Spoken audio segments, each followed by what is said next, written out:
Soraya, então, Beleza. vamos parar de falar mal dela, então, hein? Então tá bom, pessoal. Começando Não a adianta palestra. disfarçar, não. Vamos começar a palestra aí. O Wilson quer falar? Tranquilo. Vamos. Pessoal, um bom dia a todos. Agradeço de novo, né, a colaboração, a participação do Dr. Pedro Segato em trazer um pouco aí da sua reflexão sobre finais. Meu amigo Pedro, como diria Raul Seixas. Então, Pedrão, é uma satisfação poder contar aí de novo, né? Você, quando as palestras eram lá no Erbo, no local físico, você colaborou muito junto com o Valério, né? E para nós é muito interessante isso, contar com a tua colaboração, né? Vamos lembrar que no domingo que vem o Pedro Segato vai fazer mais uma palestra, encerrando os Finais de Torres, né? Finais de Torres 3, né? E depois teremos uma palestra sobre arbitragem em xadrez com o Alexandre Zampier. Dali para frente nós vamos vendo, né? O clube está aberto, o Valério disse que ia fazer mais umas 15, né? Acho. Já mais algumas, Michael também. Nós estamos com espaço eu vou fazer uma. para receber essas colaborações de vocês, né? Então, sem mais delongas, Pedrão, a bola está com você. E aí, no final, a Soraya, convido a Soraya a fazer a mediação, como ela sempre faz. Sempre atento. Tá bom. Obrigado, Soraya, também. Pedrão, está com você. Tá. Obrigado, pessoal. Agradecer a vocês aí, principalmente o Wilson pela organização, o Jaime aí pela presença, né? E os colegas aí que estão sempre fortalecendo aí nossa palestra. Deixa eu só ver aqui como é que faz para só deixar só o meu áudio. O pessoal quer dar mute voluntário, como que faz? Acho que só... falta... Ali embaixo, Pedrão, você tem assim, tirar o mute de todo mundo ali. Desativar o som da galera. Famoso cala a boca. Você tem que clicar lá em participantes daí, tá? Em participantes, né? Isso. Tá. Lá embaixo tem um botãozinho. Tá bom. Então eu já mutei todo mundo aí. Desculpa, pessoal. Vou começar a palestra então. Hoje o cronograma da palestra vai ser assim. A gente vai ver 2 finais de torres mais simples, depois vamos ver 2 finais em que o Magnus Carlsen aí tirou proveito de posições mais difíceis de ganhar, né?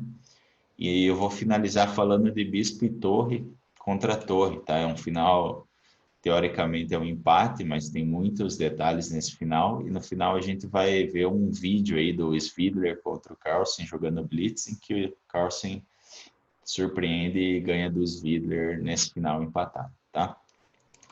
Então o primeiro final que eu queria mostrar é um final que, aparentemente, né, na última palestra eu falei, isso é mais rapidinho, falei que 2 peões na cesta, né, lembrando daquela regrinha, 2 peões na cesta, né, dá 12, né, 6 mais 6. Então, se for 12 ou mais, os peões ganham, exceto em posições que a preta consegue, a branca, no caso aqui, consegue criar defesa junto com ameaças de mate, né? E aqui, a branca joga, né, e ela tem que defender esse final. Aqui tem alguns lances que daria para a branca jogar, mas só um ganha, né? Então, se a gente for ver, aqui a maioria das pessoas, né, jogaria talvez aqui rei B3, só que daí rei C1. E essa torre tem que sair para algum lugar e o peão pode avançar, né? Então, aqui o lance correto seria rei C3. Qual que é a ideia desse final? A ideia é que se a preta jogar G2, por exemplo, tem esse recurso de cheque, o rei sai e a torre pode ir para G1, né? E aqui o preto não tem lance com o rei, né? Se for para A3, leva mate em A1, e se avançar esse peão, toma com cheque, tá? Então, esse recurso de rei C3 aqui, com a ideia de dar o cheque, deixar o rei na casa que o peão vai avançar, né, em Zug, ganha para branca. Outra defesa aqui, ao invés de avançar o peão, seria rei C1, né, essa posição para preta. E aqui a branca consegue jogar a torre A2, ameaçando o mate. Se a preta jogar rei B1, por exemplo, né? Então vamos empatar, na verdade, torre E2 aqui, né? A ideia é torre E3 ganhando o peão, né? Um dos peões. A preta não pode mexer o rei, se avançar, mesmo tema, né? Defende ali, não pode avançar, não pode mexer o rei, defende o peão. E então depois de rei C1 da preta, né, que é o melhor lance, a branca joga torre A2, a preta vai jogar rei D1, é o melhor lance, né? E aqui a branca continua a ameaçar mate. Veja que aqui a posição melhorou para a branca porque o rei está mais perto dos peões, né? Então aqui, se a preta continuar com rei E1, obrigado, né? Está melhorando a posição da branca. Veja, né? Vai ganhar os peões. E se ela voltar para C1, né? Achando que você vai voltar para C3 e empatar, na verdade rei E3, né? Porque com a ideia de se G2, o rei simplesmente aproxima e defende. E se H2, cheque e entra no mesmo tema que a gente tinha visto antes, né? Na verdade, o rei aqui não pode fazer, tá preso, se G2 toma, crava o peão, e se o rei jogar qualquer coisa, rei F3 aproxima e ganha o peão, né? Ganha o final. Então, esse é um final interessante para a gente ter em mente, né? Colocando o lance aqui, rei C3 nessa posição, com a ameaça de trazer o rei para a segunda e defender pela primeira. Então, esse é um final mais simples, né? Que eu coloquei só para a gente aquecer. Vou colocar um segundo final, que é esse final aqui, tá? Esse final, a gente sabe que quando o rei preto, ele tá na frente do peão, tem posição favorável, geralmente a preta ganha, só que esse final ainda tem uma defesa, trouxe ele para mostrar um recurso de defesa para as brancas, tá? Veja, a gente imagina essa posição, né? A preta tá coroando, a gente tá lá no blitz, e a gente tem que jogar aqui de brancas, né?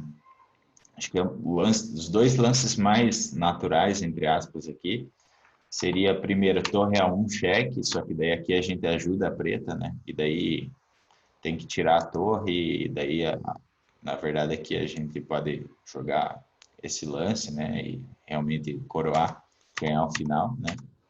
E simplesmente proteger aqui o rei, ganhar esse final tirando a torre. Então, torre A1 cheque só ajuda a preta, né? Outro lance natural é torre A8 aqui, né? Eu vou tirar lá para trás, só que daí aqui a preta faz a ponte, né? E o final é perdido, né? Se torre A1 tira o rei para F2, né? E pode jogar aqui. Se rei D3, pode jogar esse, né? Se jogar esse cravando, aqui a preta tem o recurso de torre E3, né? Afastando o rei. Claro que não pode tomar. Não pode tomar porque daí torre 2 ganha, né? Então o rei tem que sair e o rei aproxima, joga para E1 e ganha o final. Opa! Você pode tirar, pode jogar aqui para E2, né? E depois tirar a torre e ganhar o final fazendo a ponte. Então,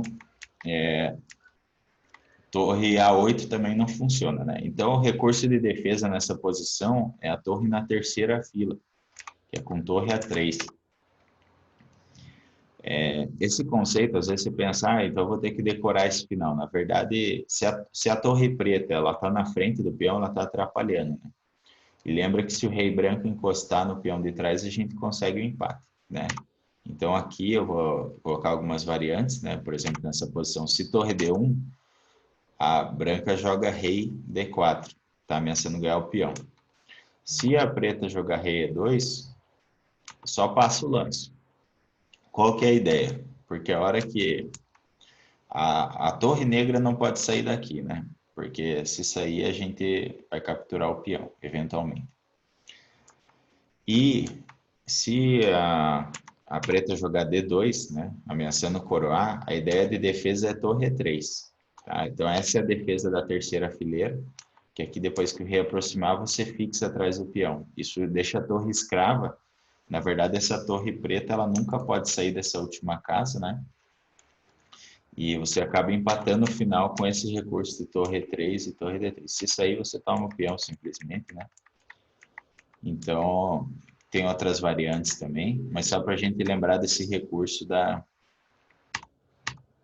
torre na terceira casa, tá bom? Então esse é um final mais rapidinho também que eu mostrei em curso de defesa. Agora eu vou mostrar duas posições de partidas aí do Magnus Carlsen, que é para a gente ver alguns outros finais de torres mais práticos aí que eu tinha prometido, né? São finais comuns no xadrez, né? São finais em que, principalmente em partidas aí de grandes mestres, em que às vezes é muito difícil conseguir uma vantagem, acaba sobrando um peão lá na ala e igualdade de peões no flanco do rei, e às vezes a posição não é um empate teórico, né? Só que é muito difícil do outro lado defender. Essa partida aqui ela foi jogada em 2007. Aqui, acho que se eu não me engano, o Magnus tinha 17 anos, né? E ele estava jogando contra um GM de 2600, que é o Rasek, que ele é da República Tcheca. É um GM forte, né? Então, o GM acabou de jogar a torre D2 cheque, né? O Magnus jogou rei F1 e ameaçou tomar em F7, tá? Claro que o rei não poderia ir para 1, porque daí cai G2, etc. Então, aqui a torre do Magnus está ameaçando o peão de F7. O GM defendeu e o Magnus jogou G4. Esse lance é interessante porque ele impossibilita um lance bom da negra, que seria o H5, né? Tirando a rotura de G4 ali da branca, deixando a branca meio paralisada. Então o Magnus aqui jogou G4, ele jogou rei F6, e o Magnus aqui começou a empurrar o peão, né? B4.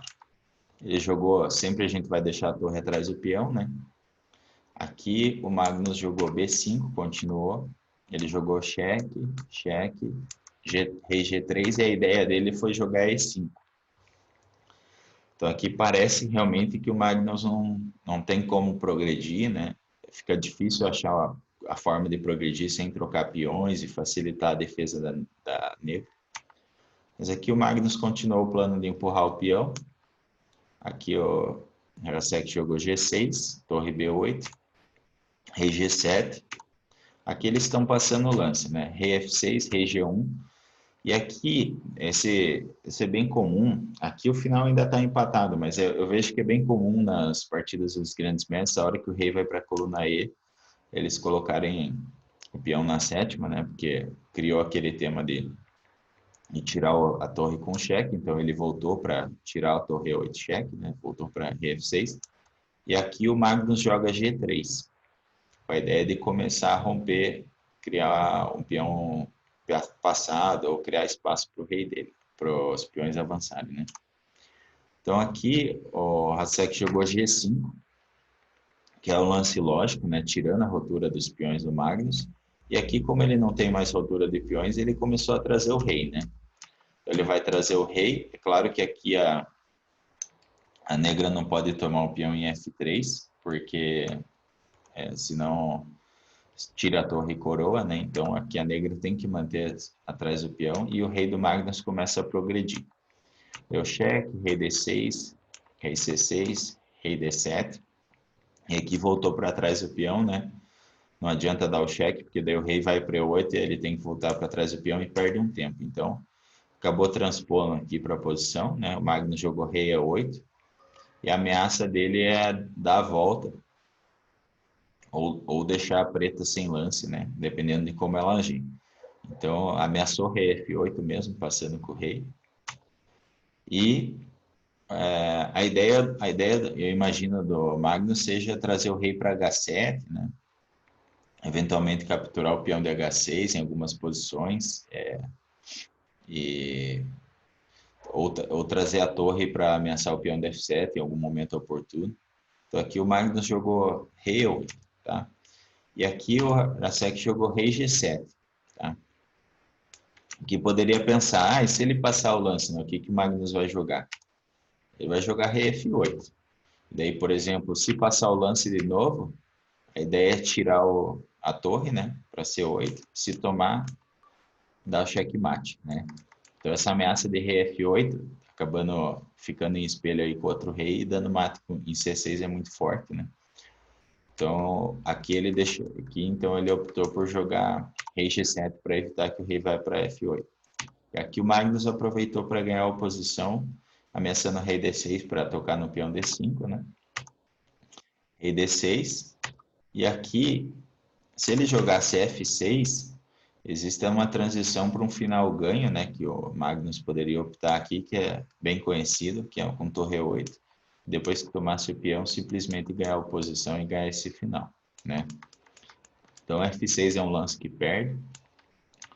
E aqui o Jurasek jogou rei F6. Parece ser um lance que oferece mais resistência mesmo.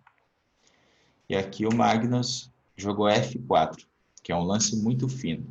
Qual que é a ideia da F4, né? Trocou, trocou, trocou. Torre G8. A ideia é que E5 está ameaçando o mate. E o Jurasek tem que agir, né? Se ele jogar a torre defendendo E5, simplesmente coroa o peão, né? E lembrando que o Magnus jogou torre G8 ameaçando a coroação. E o único lance que restou para ele realmente foi... Claro, deixa eu só mostrar a variante aqui, se tomar o peão mate, né? Se tomar o peão leva mate. E o único lance que restou para o Jurasek foi torre B6 cheque. Foi o que ele jogou na partida. Só que aqui o Magnus joga o rei protegendo e vai coroar, né? Então ele toma, toma, e a ideia dele, do GM, foi que F3 parece que a preta está coroando, né? E aqui eu queria que alguém, se alguém quiser, né, dizer o lance que ganha aqui para o Magnus, quiserem abrir o áudio aí e falarem, porque essa posição aconteceu na partida, né? Aqui a branca está ganha, né? Mas ela precisa achar o recurso para ganhar essa partida, porque F2 e F1 tá vindo aí para coroar o peão, né? Eu jogaria G5 ali, amigão. Então o Valério falou que jogaria G5, né? Qual que é a ideia, Valério? Se eu tomar de peão? Aí torre H8, né? Torre H8. Tá, vamos dizer que eu jogue G4 aqui. Aí fica complicado. É um pouco difícil, né? Se alguém... Mas é interessante, né? Alguém tem outro lance para sugerir?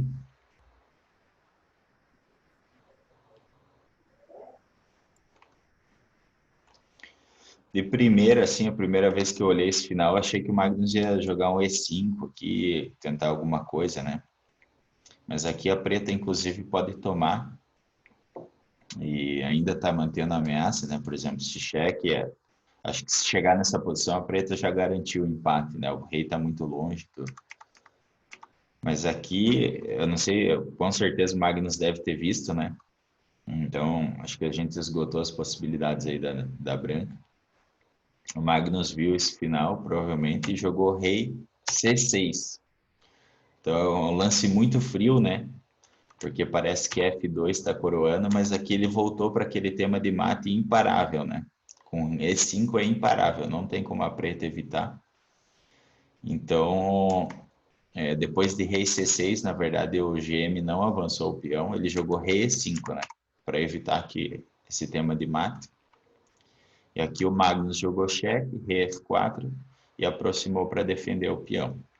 Se a preta jogar F2 aqui, simplesmente torre F8, né? Não pode coroar porque ganha a dama. E se a negra aqui jogou F6, Magnus simplesmente jogou rei F8, né? E aqui é interessante porque... deixa eu ver uma variante que eu tinha visto aqui também. Se a negra jogar... Eu tinha visto uma variante bem legal aqui, deixa eu ver se eu lembro ela que eu não anotei. F2, torre F8. Se depois de torre F8,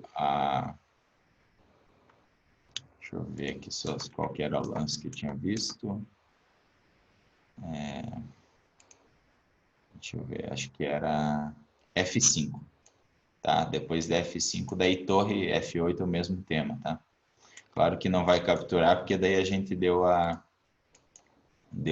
chance da preta coroar. Então, depois da F5, o mesmo tema aqui, caravana. De qualquer forma, torre F8 é o lance que ganha, tá?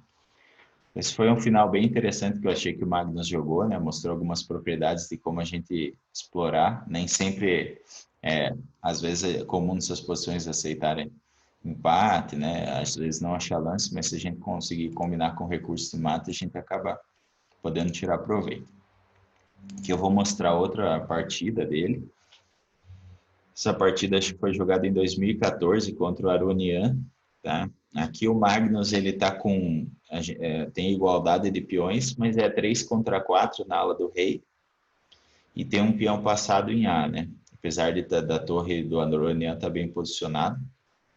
Esse final aqui é um empate, mas o Magnus sempre tem ele sempre tenta, né, ganhar os finais.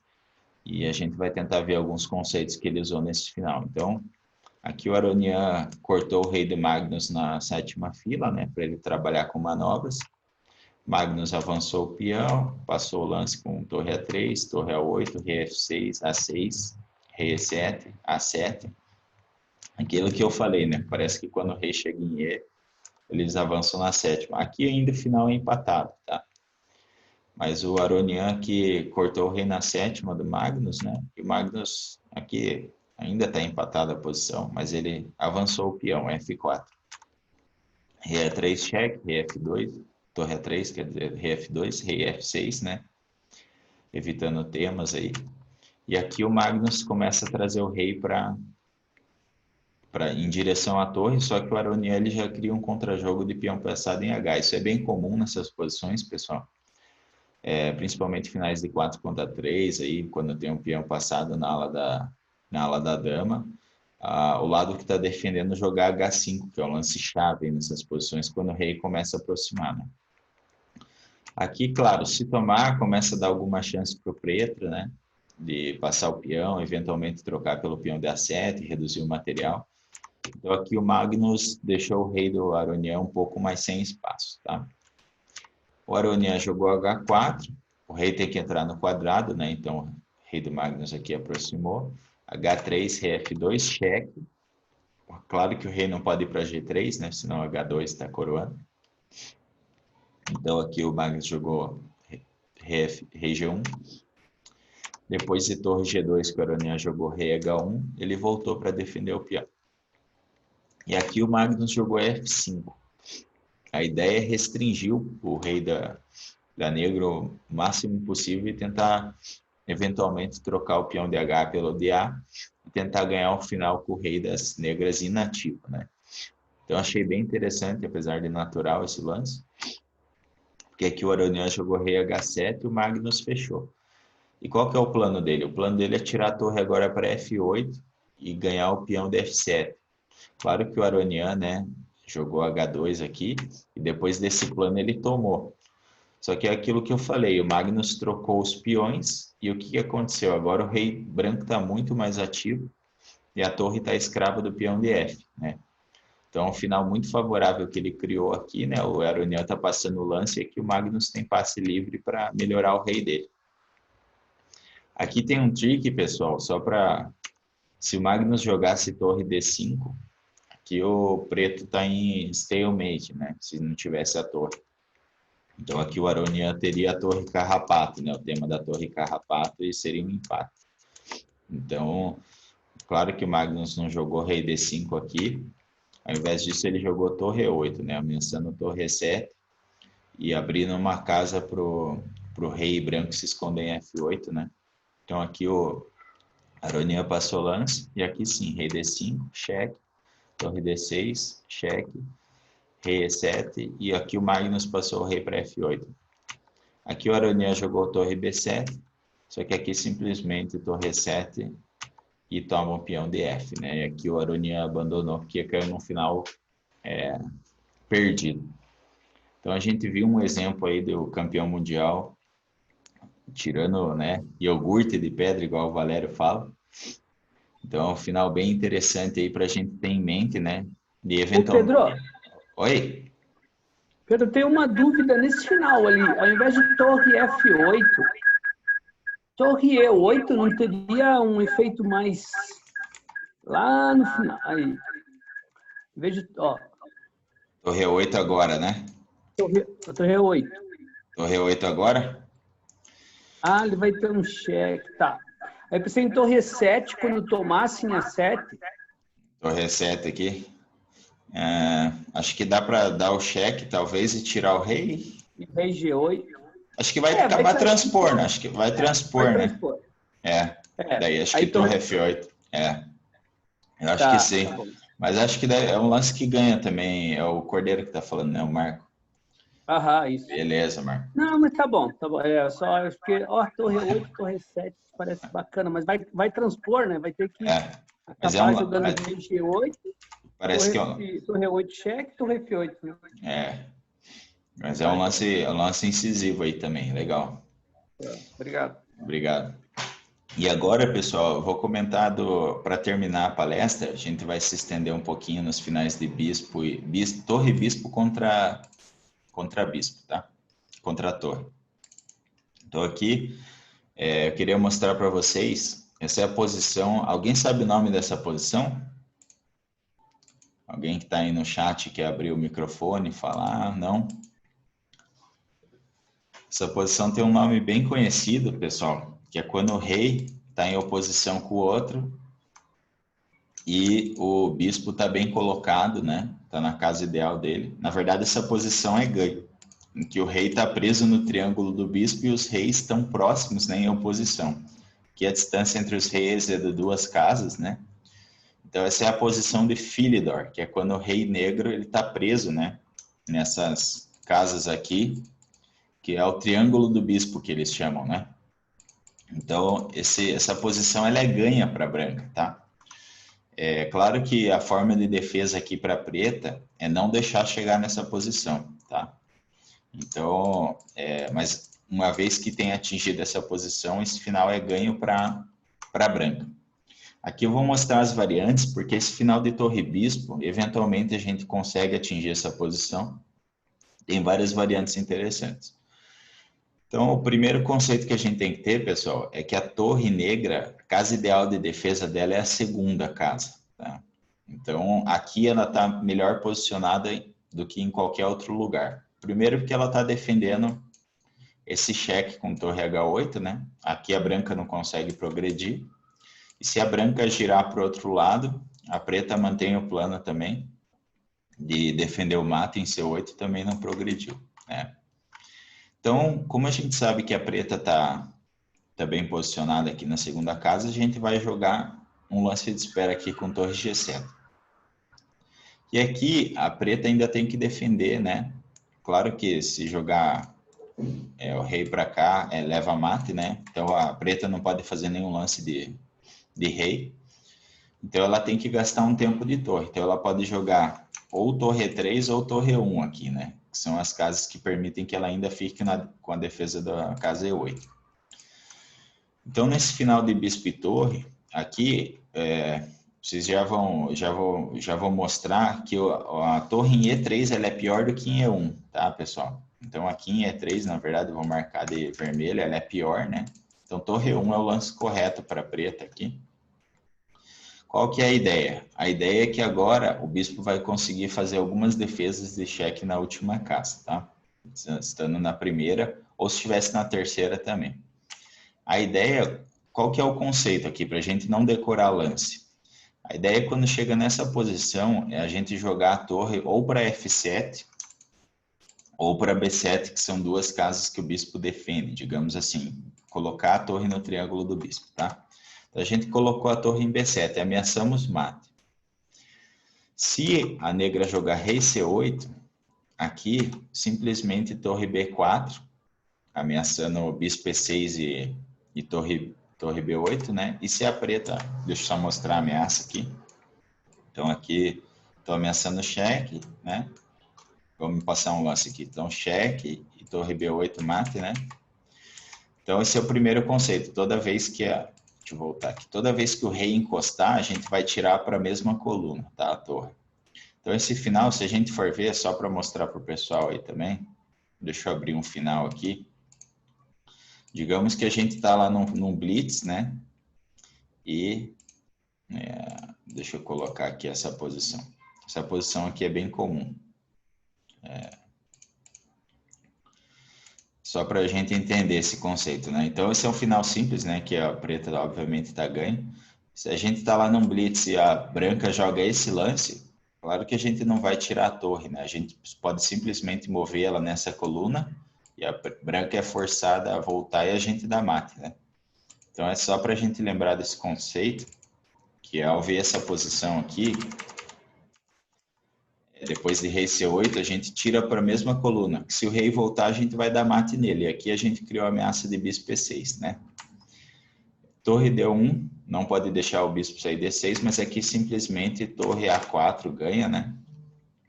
E se, por exemplo, jogar a torre B8, a gente pode ir para o outro lado, ameaçando mate. E se rei B8, a gente vai ganhar a torre, né? Simplesmente ganha a torre. Então aqui a torre está paralisada e o rei está mal colocado, então é ganho. E o outro lance de defesa, depois desse lance de espera, que é o colocar a torre no triângulo, né? Ao invés de rei C8, que a gente analisou, é torre C1. Então a gente está defendendo o mate. Esse é o lance mais lógico, né? Então a preta defendeu o mate e a gente tem que bolar um plano aqui. Então qual que é o plano? Aqui é o lance-chave que eu falei para vocês, né? Que quando a torre preta está na primeira ou na terceira casa, a gente consegue cobrir o cheque da torre na última fileira de bispo. Então aqui o lance bispo B3, apesar de parecer decoreba, ele é bem temático desse lance de torre bispo. Se a gente for treinar esse final, a gente vai ver que essa cobertura na casa de cheque é muito forte para branca, tá? E aqui não sobrou muito o que a preta faz, tá? Então ela tem 3 opções de lance aqui, basicamente. Se ela tentar ir para cima da torre, lembra que a hora que encosta a gente tira para a mesma coluna, né? Aquela posição que eu mostrei ali do final de torre contra rei. Então, toda vez que o rei encostar na torre, a gente tira para a mesma coluna. E aqui a gente ameaçou o bispo E6 e é uma ameaça praticamente imparável, né? Para a gente vai dar cheque e mata em B8. Então, se o rei voltar, se o rei voltar, não. Se passar um lance de espera, a gente vai dar cheque e torre B8, né? Dá mata. E aqui, depois de torre B4, se o rei negro voltar para D8, a gente consegue jogar torre H4, que é ameaçando mate. Veja que a preta não tem cheque em D1, e a gente está ameaçando mate em H4, né? E aqui o lance óbvio para a preta é defender o mate em E8, né? Possivelmente, depois de torre H8. Só que aqui é a força do bispo, né? Torre é o bispo A4, parece um lance decoreba também, mas a ideia do bispo é que ele sempre vai conseguir controlar os casos de defesa da torre, né? Na última coluna. E aqui se rei C8, a gente tem o lance torre B4. Lembrando que o bispo não tem o preto não tem cheque em D1, e a gente está ameaçando o bispo D7 e ameaça imparável, né? Aqui a preta pode jogar qualquer lance, bispo D7 e mate. Então, apesar de parecer decoreba esses lances, eles fazem muito sentido, né? A gente vai treinando esse final assim. Eu vi alguns vídeos desse final, de repente eu estava vendo as variantes de tanta repetição, assim. Então, por exemplo, depois de rei C8, parece que torre B4 é decoreba, mas é sempre a tentar aproveitar os lances e trunfos aí do bispo e torre combinados com ameaça de mate, né? E aqui eu vou mostrar outra variante também, que depois dessa posição, então, o lance mais contundente aí da negra é torre C3. E veja que a torre, aqui entra naquele parênteses que eu fiz no começo, que a torre na terceira casa ela é inferior à torre na primeira casa, porque se estivesse na terceira de primeira, ela não teria esse recurso, né? Então aqui ela foi forçada, já vou mostrar o porquê, ela foi forçada aí para a terceira fileira. E aqui o lance é torre H7, abandonando o bispo e ameaçando o mate. Qual que é a ideia? Se o rei tentar fugir para C8, a gente vai jogar bispo D5 e ganhar esse final, né? Então, ameaçando torre H8. E aqui outro conceito, pessoal. Toda vez que a gente tiver com a torre na sétima e a gente tiver esse cheque na frente do rei, a gente vai dar esse cheque. Com a ideia de que não pode ir para 8 por causa da descoberta, né? Depois que voltar, lembra desse conceito, né? Sempre tirar a torre para a mesma coluna, ameaçando o mate. A gente já viu esse padrão que é familiar, né? Ameaçando o bispo E6. e depois que se a torre cravar, a gente simplesmente ameaça mate imparável em A8. E outro lance aqui possível, né? Então, é rei D8, né? Se depois aqui o rei está em B8, a gente deu cheque rei C8, torre B4. Se o rei tentar voltar para D8, aqui o tema é bispo C4, né? Aí, isso tem vários livros de finais desse final, né? Aqui o Alekhine, né? Em um dos livros que eu vi, ele comenta que esse é o motivo da torre estar bem mais fraca na terceira coluna, que o bispo consegue ajudar na defesa do cheque também e bloquear a defesa do mate, né? Veja que aqui a preta está perdida, né? Se jogar aqui a gente dá mate. Se vier para cá a gente dá cheque e dá mate porque a gente cobriu a casa de defesa. Então depois de bispo C4 a negra está perdida.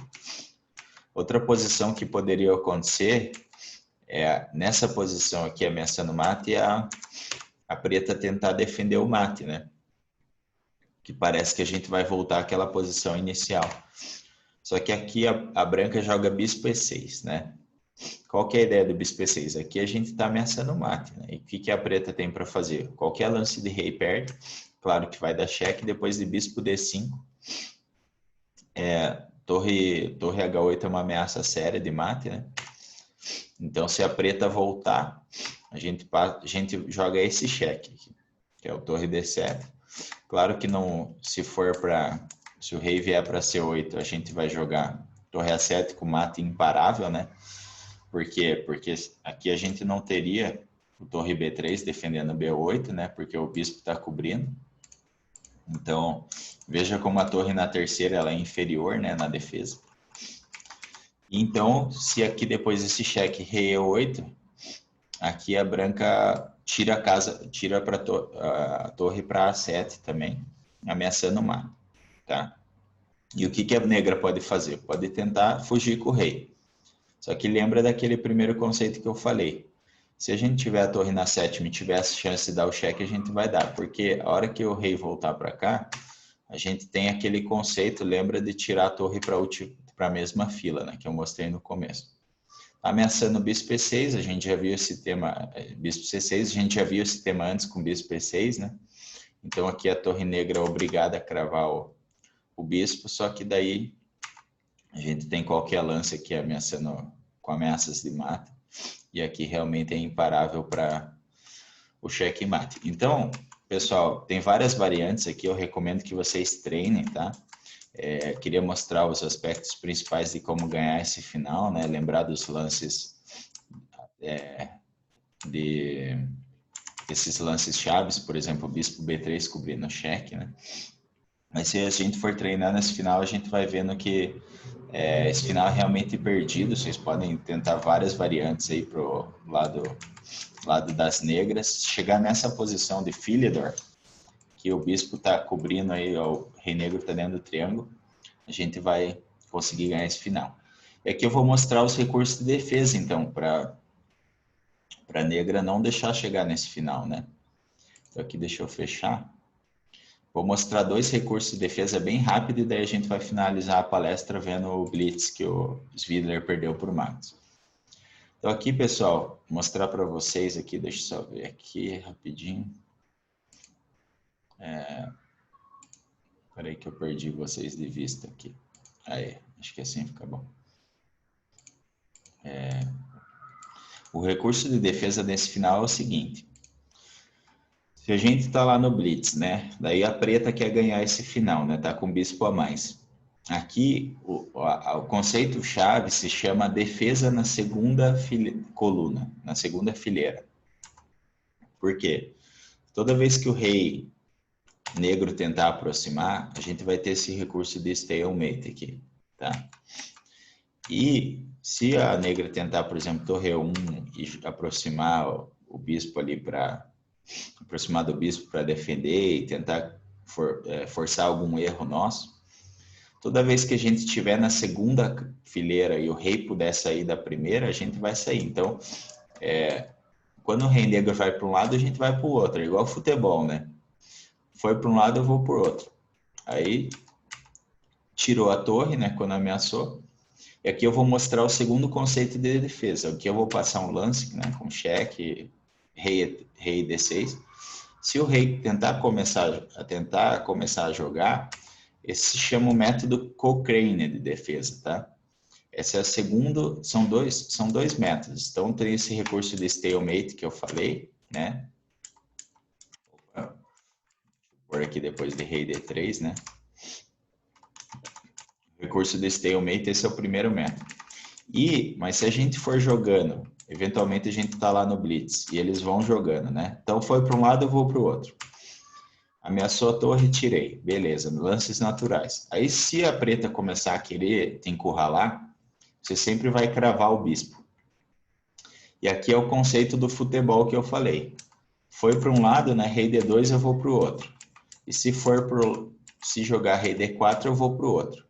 Então, toda vez que a gente puder movimentar o rei em direção contrária ao rei inimigo, a gente está defendendo esse final, tá? Então, o conceito-chave é cravar o bispo, tá? Esse é o lance-chave. Só que isso não é tão simples. Veja aqui, por exemplo, nesse final aqui que eu vou mostrar, antes de mostrar o vídeo que o Svidler deu blunder. Nesse final aqui... Peraí. Esse final aqui, é esse aqui, coloquei o mesmo. Nesse final aqui, vejam, aqui não está perdido, tá? Porque aqui a posição ideal seria com o rei E6, só que veja que o rei ele está a 2 casas de distância do rei inimigo, então não é a posição de Philidor, não confundam, tá? A posição de Philidor, o rei teria que estar em E6, com o bispo em D4. Então aqui a negra ainda tem defesa, tá? Qual que é o conceito de defesa? Manter a posição dos reis, se o rei jogar para um lado eu vou para o outro, tá? De preto. E cravar o bispo. Então a gente já sabe esse conceito, tem que cravar o bispo, para não deixar chegar na posição do filho. Então aqui, rei F5 foi para um lado, eu vou para o outro. Né? E rei D5 foi para um lado, eu vou para o outro. E aqui é muito comum a branca tentar progredir, por exemplo, jogando bispo E6, né? Para tentar eventualmente passar o rei, criar uma posição de filho. Só que o que acontece, pessoal? Toda vez que você está mirando no bispo, foi para um lado, eu fui para o outro, tirou o bispo, se der para livrar o teu rei da sétima, é a primeira coisa que a gente vai fazer. Então, depois que tirar a torre, tirou o rei. Aqui a gente está defendendo esse final, nunca vai chegar na posição de Philidor, que foi aquela que a gente viu, tá? Então, conceito-chave, cravou o rei, cravou o bispo. Foi para um lado, eu fui para o outro, né? Ou foi para um lado, eu fui para o outro. Se tirar o bispo para fazer qualquer manobra de bispo, a gente vai na hora tirar o rei da sétima, que a gente tem que desprender o nosso rei.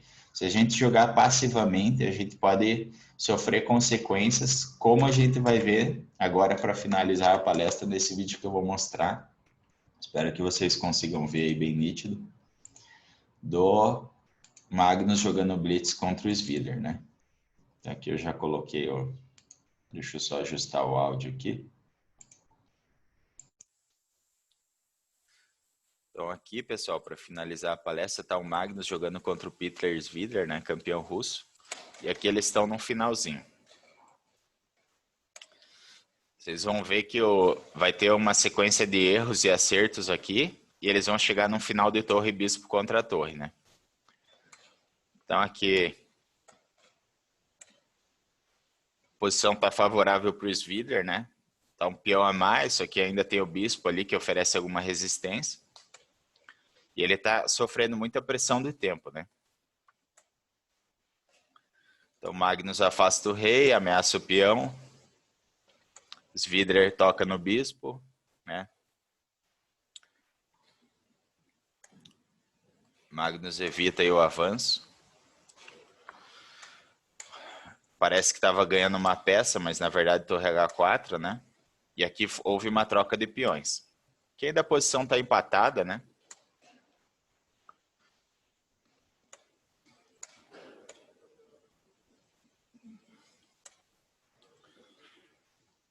São lances aleatórios aí, né?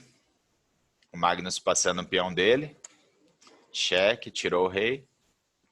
Ameaçou o bispo, né? Bispo F4. Passou a lance, cheque. Avançou o peão. Ameaçou coroar, né? Aqui é obrigado a dar o cavalo. Cravou, né? Ganhou o cavalo. Aqui o Magnus começa a trazer o rei para ajudar na defesa. Cortou o avanço do peão. Trouxe o rei e defendeu. Cheque. O bispo tá tocando em A3. Dois ataques em A3 agora para ganhar o peão. Cheque. Tirou a torre de A8, que defende o peão. Aqui o Magnus não pode tomar 2, senão torre H2... Não, torre H2 ainda não tem, né? Então ele viu isso, que o bispo está defendendo. Ameaçou o bispo, defendeu e vai tomar o peão de A. Então aqui a gente caiu no final, pessoal. Então veja o que o Svidler faz. Aqui o Magnus tenta passar o rei, né? Natural. Aqui o Magnus vai dar cheque para ganhar espaço, né? Forçando o rei aí para trás. Aí o Magnus está aproximando o rei. Svidler vai para trás, né? Para cravar o bispo. Veja, torre A7, cravou o bispo. O Svidler está defendendo certinho. Bispo cravado. Ó, jogou torre G8, agora torre A4. Veja, pessoal, essa é a posição que eu mostrei de defesa. Tá perfeito. O Svidler tá com a torre cravando o bispo do Magnus, né? Eu pausei para a gente ver. E é aquele esquema. O rei foi para um lado, eu vou para o outro, né? Ó, foi para um lado. Fui para o outro. Então o Svidler está defendendo perfeitamente. E aqui o Magnus tira o bispo, né? Qual que é o lance aqui, pessoal? A gente viu, né? A hora que tira o bispo, o que a gente faz? A gente joga a torre na 7ª para tirar o rei do sufoco, não é verdade? Mostrei esse lance de defesa. Só que o que o Svidler faz? Esse é o blunder da partida. Ele não joga a torre na 7ª. Ele joga a torre B4 aqui, ele passa o lance. Então, o lance correto aqui seria a torre G4, né? Para ele tirar o rei, desafogar da 7ª e tirar o rei da 7ª. Só que ele não jogou. E aqui o Magnus explora, né? Veja que agora o Svidler não pode jogar o rei na 7ª, a torre na 7ª, né? Aqui o Svidler pensa, né? Ele viu que cometeu um blunder, passa o lance e aqui o bispo começa a querer defender. E aqui o Magnus já está ganho. Ele conseguiu passar o rei, colocou o rei negro na posição de Philidor. Vejam que, ó, cheque, toda vez que tiver a torre na 7ª, ameaçou mate, né? Aqui o Svidler jogou, pode defender com torre D8, né, em caso de mate. Ameaçou mate em H, tirou rei C8 e aqui bispo D5 simplesmente. Se torre B8, qual que é o lance aqui, pessoal? Simplesmente vai para o outro lado, que o rei está mal colocado, né? E o bispo tira a casa de fuga. O que acontece? O único lance aqui que o Svidler tem é rei B8, né? Só que aqui ele abandona, porque daí torre H8 e torre A8 ganharia a torre no final. Então, pessoal, mostrei esse vídeo aqui para a gente ver, né, que não é brincadeira esse lance de defesa aí que a gente viu, né? Então, voltando aqui rapidamente, deixa eu só mostrar aqui para a gente finalizar a palestra. O que aconteceu nesse final, né? Só para ilustrar para vocês. Aqui o Svidler estava defendendo bem. Aqui o Magnus tirou para D5, né? E o Svidler jogou o rei para o lado. A hora que o Magnus tirou o bispo, o lance certo seria tirar da 7ª. Só que o Svidler jogou um lance passivo aqui, né? Daí ele entrou no final de Philidor já, né? Que o Magnus tirou essa possibilidade, né? E digamos que ele desse cheque, o Magnus simplesmente ia passar o rei aqui e o rei negro estava no triângulo. Então aqui o erro do Svidler foi não colocar a torre na 7ª hora que o bispo deu a passagem, né? Então cravou o bispo, tirou o rei, foi para o lado, abriu, vai para a 7ª. Tá bom, pessoal? Então são conceitos um pouquinho mais difíceis hoje em relação à palestra anterior. Mas queria agradecer aí, vou dedicar um pouco para outros finais mais complexos na última palestra, que vai ser de finais de torre semana, acho que é semana que vem, né, Wilson? A gente vai ver certinho a data. Queria agradecer a presença de todos e vamos abrir para perguntas aí, dúvidas, vamos discutir aí. O Jaime também pode adicionar bastante. Obrigado, pessoal. Obrigado, Pedrão. É sempre um prazer assistir tuas palestras, suas explicações muito claras, né? Embora o tema é complexo, né? Mas a tua explicação bastante clara, o vídeo bem em cima do que você trabalhou, né?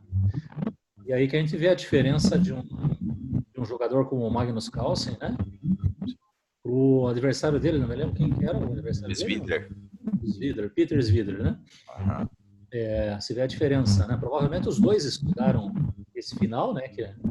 Mas o Magnus na hora ali soube aproveitar o erro do adversário, né? Mas enfim, vamos deixar aberto para as pessoas perguntarem, né? Sim.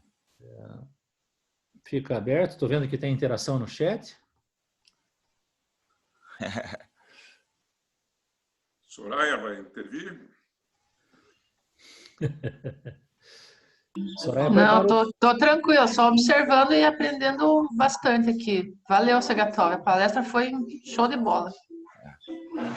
Pelo menos a defesa do bispo a gente vai tentar acertar aí, né? Ó, o que fala, Pedrão, Espero acertar nas próximas partidas, né? Espero. O Ivan fala ali, Pedrão, como você treina esses finais? Ele pergunta, né? Eu sinto que ao jogar com Stockfish, ele segue sempre a mesma linha, mas às vezes existem vários modos do lado inferior de enrolar para conseguir o empate. E o Amaury fala que excelente, agora entendi a jogada do Carlsen, que técnica, né? Uhum. O Marcão fala excelente explicação, agradece. Tá. O Leite também, né? Disse que foi muito boa. Uhum. E a palavra está com você. Jaime, você quer fazer alguma interação? Fica à vontade. Não, eu parabenizar o Pedro, acho que interessante. Eu estava lembrando um final que eu joguei, que eu ganhei do Rubinetti, interzonal de Morão Moreno, Argentina.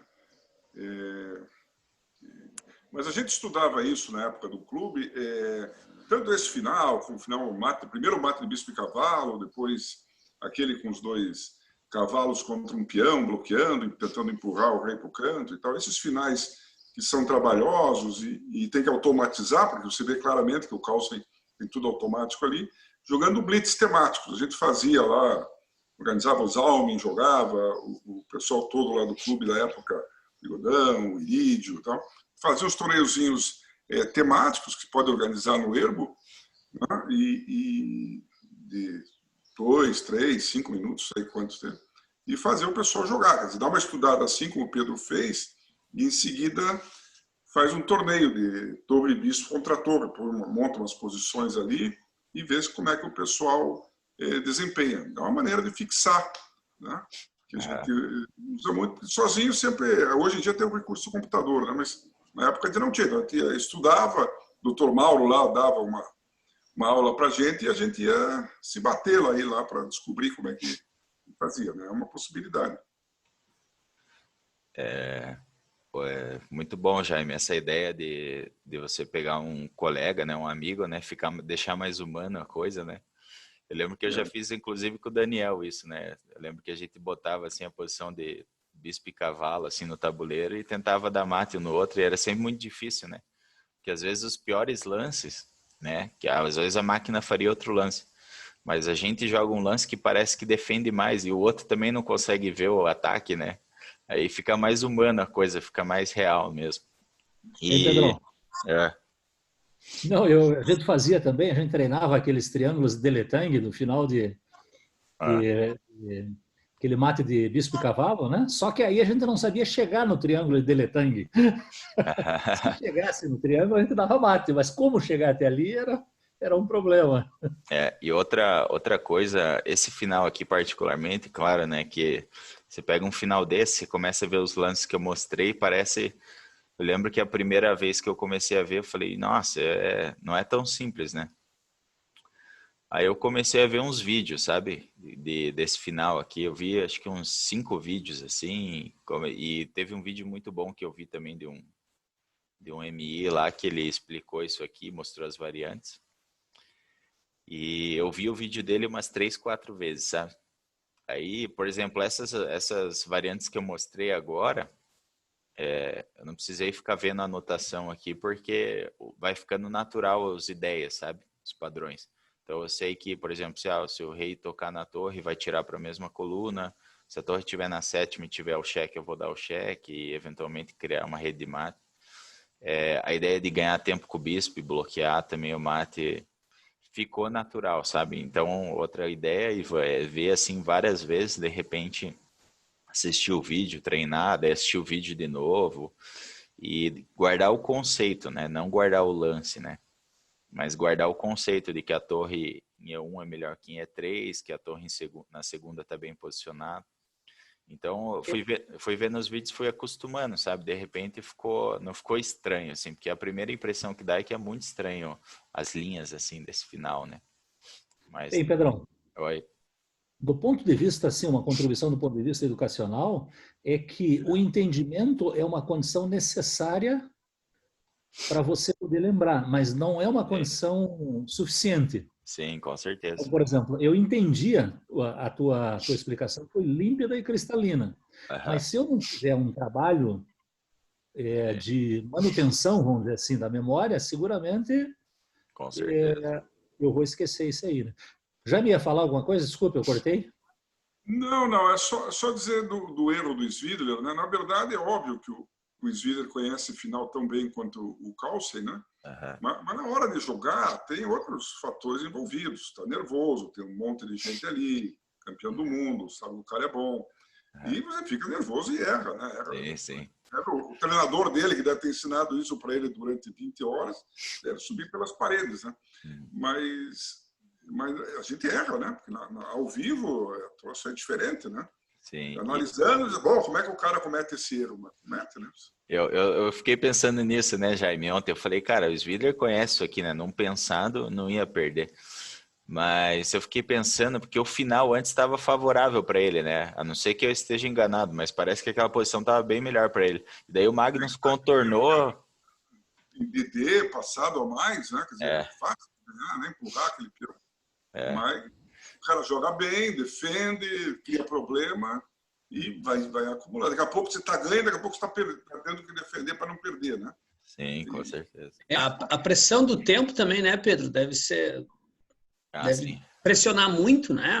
Com certeza. Eu acho que ele ganhava o cavalo do Svidler antes ali, naquelas... Logo que começa aquelas confusões, ele parece que tem um torre F6 cheque com o cavalo em F5, mas... Não sei também, né? Aí ele vai ganhar o cavalo mais tarde. Mas também eu vi muito rápido, assim, estava pensando mais no final de torre-bispo contra torre, né? Então, mas parece ali que logo que inicia, assim, que o Carlsen começa a tentar dificultar, ele tem um peão a menos, né? Sim. Parece que dá para ganhar o cavalo, mas não sei também. Sim. Pedrão. Oi. Eu gostaria de fazer duas observações aqui, né? A primeira, final de torre bispo contra torre, então é empate, certo? Só se tiver só se tiver a participação do adversário, né? O erro do adversário para poder ganhar, na verdade? Sim, é aquele. Dá para colocar um ultimato assim? Né? Sim, então recapitulando aí a pergunta do Michael, né? Eu mostrei como ganhar a posição de Philidor, que essa posição, Michael, quando o rei está na frente do outro e o bispo está protegendo o rei, ela é ganha. Quando o rei negro está no triângulo, ela é ganha. Só que esse final, ele é empatado porque você não deve deixar o adversário chegar nessa posição que eu mostrei. Tá? Exatamente. Então, a outra observação seria essa. Nós só podemos, pelo que eu entendi, nós só podemos dar mate de torre bispo em um lado do tabuleiro. Não. Porque no outro... lado. Não, mas, por exemplo, só tem acho que um lado do tabuleiro em que você consegue deixar o rei em oposição com o bispo defendendo, porque no outro tem uma casa a mais, né? Tem uma fileira a mais. Mas só que daí o teu triângulo mudaria, né? Aqui, claro, tem outras... Por exemplo, na partida do Magnus, ele poderia fazer o triângulo por outro lado, ali com o bispo F5. Não, mas... Tá? Então, por exemplo, ele fez o triângulo para a coluna, se não me engano, H, né? Já na A não teria como fazer isso. Então veja aqui. Porque teria uma fileira a mais. Por exemplo, essa posição também é ganha, ó, porque o rei negro está no... Você diz essa posição, por exemplo, isso? Que, Deixa eu ver aqui. Que daí o... Isso aí, ó, exatamente, ó. Aliás, ele tá ó, ele só consegue fazer a triangulação lá na fileira 1, certo? Já na fileira, aliás, na fileira 8, já na fileira 1 ali, não daria, né? Só que aqui, deixa eu ver, aqui o Jaime pode tentar ajudar aí também. Aqui qual que seria o conceito de ganhar esse final? Eu cheguei a ver algumas posições assim, sabe, Max? Porque eu também, Michael, também cheguei a ver essas posições, porque eu fiquei pensando, mas e se tiver essa posição, por exemplo, o rei tá no triângulo, né? Eu acho que aqui, deixa eu ver quem joga aqui, só para eu setar a posição. Aqui eu Entendeu? posso, Se o rei tivesse em H1... aqui eu posso jogar esse, né? Por exemplo, cheque. O rei é forçado aqui. E aqui eu posso jogar esse, né? Ameaçando mate. Ou eventualmente posso jogar esse, né? Com a mesma ideia de que se o rei tocou, eu tô ameaçando mate. Depois desse, eu jogo esse, né? Que é obrigado. Não, mas... Obrigado a cravar o bispo, né? Mas não é essa posição que eu tô falando. Estou falando, por exemplo, imagine que o rei negro está em H1. Não dá para fazer triangulação, né? Tá, ó, por exemplo, o rei negro em H1, tá aí bom. você não consegue invertido, entendeu? Mas essa posição aqui eu achei o ganho, tá? Que a gente setou. Esse é o ganho. Então, toda vez é aquela coisa, se tiver a torre na sétima, essa aqui eu não decorei, né? Mas é aquele conceito que eu falei, tá? A torre na sétima tem o cheque, dá o cheque. Se for para C8, tem o descoberto, né? E aqui, lembrando, né? Se o rei tá tocando a torre, a gente tira para a mesma coluna. Ameaçou bispo P6, dando mate, é obrigado a gravar o bispo e daí move a torre para casa que o bispo defende dando mate. E aí aqui se a negra tentasse jogar um lance assim, por exemplo, a gente poderia... Eu acho que aqui dá para... Deixa eu ver. Cheque. Aqui dá para tentar jogar bispo... Que aqui teria que fazer um lance de espera, eu acho. Deixa eu pensar. Talvez torre 3. Acho que com torre... Eu não sei, Michael. Vou ter que dar uma olhada nesse final aqui, depois de torre D8. Mas acho que com a torre na segunda a gente pode tentar melhorar esse final. Esperar a torre... Esperar a negra perder um tempo, né? Ter que manter a torre na mesma coluna. Daí a gente tenta ganhar esse final, né? Talvez aqui depois do cheque, tirar o rei, esperar a torre jogar, né? Tô ameaçando. E daí a gente... Não sei, eventualmente... Aqui ele dá torre D3 como lance, né? Daí a negra obrigatoriamente tem que passar para uma dessas casas, aí sim. Aí depois que defender aqui, a gente pode jogar o bispo D3 tirando o cheque. Peraí. Deixa eu ver qual lance aqui. Mas como o Michael disse, Pedrão, não tem como forçar o adversário, o lado inferior, a chegar na posição do triângulo, né? Não tem como forçar, porque você consegue defender. Aqui ele tá dando torre C7. Não sei, acho que aqui deve estar empatado mesmo, Michael. Acho que talvez só funcione naquela situação ali mesmo, em que o bispo... Não sei se o Jaime sabe aí responder essa pergunta. Não lembro, Pedro. Eu imagino que como está tocando, e talvez um bispo H3, quando obriga a fechar, né? Na verdade, ele está dando que é ganho mesmo, com torre D5 aqui, a linha que a engine dá, né? Torre D5. Aí aqui tem que manter cravado, né? Porque senão é bispo cheque mata. E aqui, por exemplo, ele dá algumas linhas, né? Rei F1, torre F1, quer dizer. Ele dá com torre E2, só passando o lance, né? Torre F3, torre C2. Então a ideia é que a gente colocou a torre, é só esperar a torre negra vir para uma posição que ela não tenha defesa, né? E aqui tá dando mate. Então acho que essa posição é ganho. Acho que se a preta estiver dentro do triângulo do bispo é ganho, né? Ele dá outras sequências aqui, mas daí eu acho que só transpõe, né? Você tira ela da segunda coluna e joga, né? Então você força a torre a ocupar, se você puder de brancas ocupar a segunda coluna, né? Ganhar um tempo. E daí a chave aqui é que a hora que jogar aqui não tem essa defesa, né? Para defender o mate lá e tá ameaçando checkmate em C8. Então acho que tá ganho aqui também. A engine deu que tá ganho. Acho que se o bispo tiver preso, realmente, o rei tiver preso... Se jogar torre F4 em vez de torre F3, Pedro, adianta? Torre F4 aqui. Para ter uma casa preta para proteger? Aqui eu vou usar a engine, tá? Pra gente ver aí. Não, tá bom, tá bom. Então, ó, a engine dá... Qualquer coisa, pergunta para mim. Aqui a engine da torre G2. Vamos por torre H2, que é mais natural, né? Tipo, jogando pro outro lado. E daí rei... Acho que é mais natural. Daí rei depois desse esse. Passa o lance, né? Passa o lance. Espera o rei. Ameaça mate para cá, daí sai para D1, daí torre C2. E veja que aqui ela já tá dando que tem que capturar o bispo, né? Por exemplo, já tá ameaçando mate, né? Então, esse é outro conceito que eu vi também em outros finais, não mostrei a variante. Mas quando o rei chega aqui, né, perto da casa que tá tocando a do bispo aqui, final, a gente joga aqui, não tem como parar o mate. Uau, mas legal. É interessante, né? A gente vai treinando, a gente vai decorando esses padrões. Mas o Michael queria acertar alguma posição aí, Michael? Mais aí pra gente ver, né? Sim. Por exemplo, eu gostaria que você colocasse o rei negro em H1. Tá. O rei negro em Invertesse H1. a posição. Tá, o rei em H1. Não, desculpe, em H1 não. O rei negro em D1, né? Deu, tá. Isso, ó.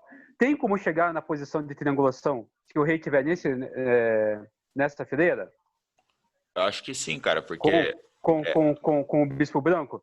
Não teria que ser o bispo negro? Porque daí a posição seria essa, ó. A posição ideal seria essa. E aqui, né?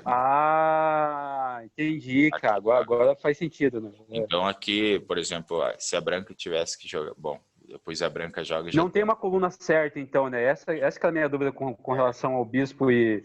Ao final de bispo e torre. Se tinha uma coluna certa, uma fileira certa para o bispo estar, ou uma coluna certa para o rei estar. Pelo que eu tô vendo aqui, Michael, qualquer coluna ou lado do tabuleiro dá certo, desde que o rei esteja preso no triângulo do bispo, sabe? E claro, entendi, o rei tem que estar na terceira, cara. Não adianta o rei estar longe, sabe? Então o rei tem que estar na terceira também. Então esse é o setup padrão, né? Eu vi um vídeo de um MI lá que ele falou, se tiver no triângulo do bispo, tá perdido, né? Com essa posição aqui. Qualquer posição dentro do triângulo do bispo, né? Igual que a gente descobriu, tá perdido. Legal, entendi. Beleza. Mas dá pra ir praticando, né? Treinando aí com a engine e tudo. Beleza. Show de bola, parabéns. Valeu, gente. O Álvaro, Pedrão, fez ali um comentário também, né? Estou lendo aqui. O Álvaro Almeida diz, na mesma situação de ganhar dama versus torre, a gente aprende, mas tem que jogar contra alguém para fixar, né? Certeza. O Maurício que gostou da ideia do Jaime de exercitar, né? Com o ping, né? De bater no amigo. O Michael disse que é só ser o Magnus Calci, que aí ganha fácil os finais, né? Soraya agradecendo pela palestra. Pessoal, se não tiver mais nenhuma interação, eu quero agradecer. Opa, alguém quer falar? Não, pode falar. Eu quero agradecer, Pedrão, enormemente de novo tua disponibilidade, tua gentileza, né? De ceder aí um pouquinho do teu tempo preparando a palestra e expondo aqui para a gente, né? Sempre um prazer aí ouvir as tuas explicações. Quero agradecer de novo também a presença do grande mestre Sunier, sempre trazendo sua experiência, suas contribuições. E agradecer a participação de todos os demais, né? Marcos Arur, lá de Santa Catarina, né, Marcão? Sempre presente. Não, joia, muito bom os temas. O Murilo não mandou o link para mim antes, por isso que eu cheguei atrasado, tive que cobrá-lo. Murilo, cadê o link da palestra? Eu não sei como é que eu entro na palestra, assim, alguém me enviar o link, se tem, qual que é o recurso? Entra no grupo do Erbo, Marcão. Isso, Marcão. No grupo Facebook?